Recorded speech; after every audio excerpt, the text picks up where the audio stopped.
they've got invoice number in the top right-hand corner, top left-hand corner, all over the page. But what the software is going to be doing is extracting that information automatically. So Sam's now received the invoices in. The first thing she does is she's going to scan them in using the multifunctional device.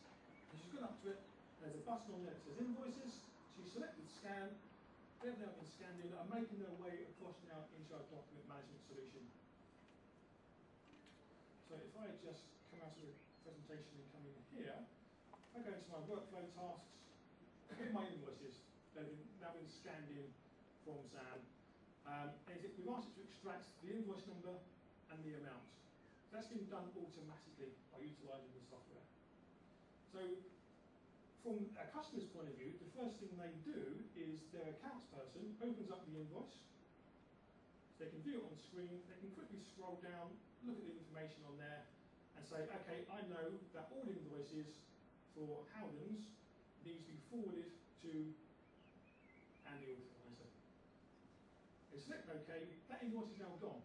So they don't need to pop the invoice into a pigeonhole, into someone's plastic tray on their desk, or leave it on top of their laptop, hoping that one day they're going to come in and pick it up and process it. That's been kick-started off a workflow process, which is now fully audited as well. So people can log on and see where their invoice is within the process. So if a supplier phones in and says, you've not paid this invoice, why not? The accounts people can look online and say, that's with Andy, I need to go and chase up to find out why it's not with invoice, or not being approved. And we can also set up SLAs as well, to say that this invoice needs to be actioned and approved within 7 days. If it's not, flag it up. So you're not going to get to a situation they had beforehand where invoices were sent out to different people to approve, but they had no idea where they were within the whole process. So I'm just going to open up another couple of documents. And again, we're now going to forward it on to Andy to approve. Now I know that both of these invoices can be approved by the same person, just because I know who they are as a supplier. So again, I can just right click on here, forward it, and send it across to Andy. So within a matter of seconds, I have my invoice come in, I've scanned it, I've extracted the data automatically from that invoice, and I've sent it on to be approved. Now, this was taken days, sometimes weeks to go through this process. This is now being done within a matter of minutes. So I'm just going to quickly log on now as Andy Authorizer, as I'm logged on now as the system administrator. So I can see now that there's invoices waiting to be actioned. So it's asking me now to please action this invoice. So I can open it up. I've got different buttons down here now. I can approve, I can reject, or I can reallocate. Now, as the authorizer, I can come down and say, yeah, this is great, I'm happy with this, I'm going to approve it. And that's now gone back or gone on to the next predefined person within the workflow process. Bear in mind, this is a completely customized solution for your requirements. So the way we work is we look at your workflow processes, we may mirror them exactly on this solution, or we may sit down with you and say, although you're doing it like this, we could potentially change it and improve it by doing it a slightly different way. But it's completely customized to your requirements. So I've logged in now, and I've come down here and said, well, I've got most of these goods, but I've not got the FH rule. So what I can do now is put on a post-it note and say, reject invoices, not all goods received, do OK, and reject it. And that invoice has now gone back to the originator, to the person who first scanned it, to go away and process and find out why all the goods have not been received. Now we'll quickly double click on here, approve, and again, that one's gone on to be processed. So the final phase, if everything works out correctly and everyone is happy within the process, then go on to Peter Payer, select OK, and there's the invoices there waiting to be paid. So it's asking us now to please pay this invoice. We open it up, select pay, and that invoice is now gone to payment. But what we've done is, as you saw, Sam scanned that in. So we've turned that bit of paperwork into an electronic version. So this bit of paper is no longer needed. It's no longer being moved around the business because it's all being stored and held centrally on a server. So we're not actually sending information around the company anymore. It's all being held on a central server, which they can have access to by typing in either the invoice number, the value, or any other data within that page. Because when it scans it in, as well as extracting the key information that we've asked it to, it OCRs, so it reads all of the information on the page. So we can then do a free text search, very similar to Google. You can sit there and type in maybe a postcode or a supplier name if you wanted to. It'll go away and bring back all the information that contains the postcode and the supplier name.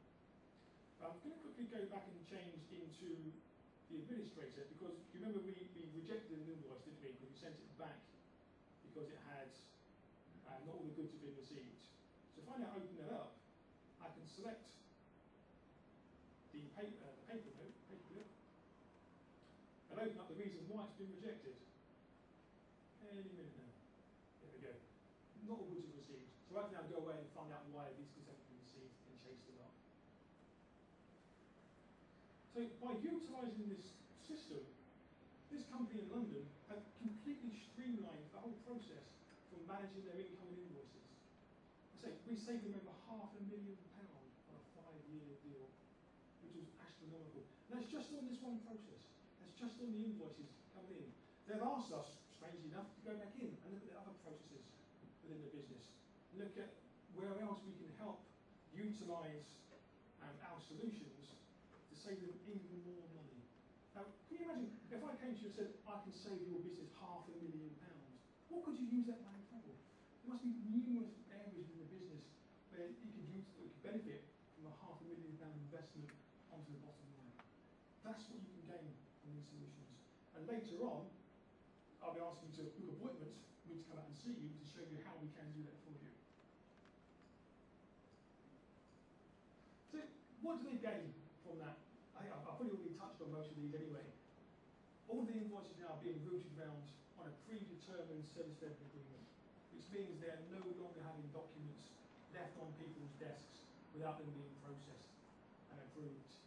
Signatories can be anywhere around the world and log on to their PC, go to an internet cafe. Chaz mentioned about everyone now having mobile devices. They can log on via their mobile device if they want to and approve the invoices via a web browser. So they don't have to come into the office to approve information. There's no information or no movement of information anymore. It's all being scanned and stored in a central location, which means it's secure, which means it won't get lost. I mentioned about security at the very start of the presentation. All the information is now being stored on a central server, so there's no movement of information around the business. There's a standardised process now for approving the invoices. Whereas before, the 35 locations had their own way of approving things. Not anymore. They've got a structured, streamlined process where they can regain control over the way they are managing their information. There's a full audit trail. So HMRC are kept happy. There's nothing worse than upsetting HMRC. They take the way people are storing their documentation very, very seriously. Because of the full audit trail, they are more than happy for you to store information. It even makes their life, as much as I hate to say it, slightly easier. Because when they come onto the audits, you can sit in front of your PC and they can have access to information that you give them to do so, rather than having them scurry around in filing cabinets and off-site storage. I mentioned there are invited back in now to look at other business areas, other business processes where we can help improve so they can gain even greater savings. And annual savings of £111,000. When we sat down and looked at it, it's astronomical. It's a huge amount of money that we save them by implementing a document workflow solution. And it's only going to get greater. It's only going to improve by adding on more and more solutions or more areas within the business. So I've spoken to you about how we've utilised the multifunctional device as a scanning route, as an on-ramp for turning bits of paperwork into electronic formats, and how we can then move it around the business and show you some fantastic savings. What I'm going to talk to you about now is document distribution, which is another phase within the 4 steps of a document workflow. Now, again, one of our directors had a meeting with the County Football Association, probably 2.5 years ago now,